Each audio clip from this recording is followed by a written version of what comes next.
says renew your mind by thinking about what it says.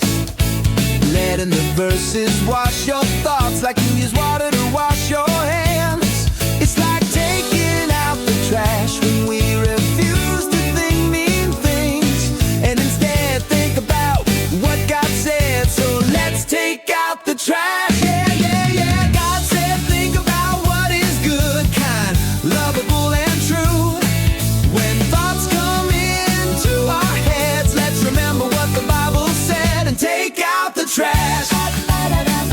Don't let your mind drift into the dark. Be quick to forgive and let God's love live in your thoughts. Take out the trash. Remember Philippians chapter 4 verse 8 and take out the trash.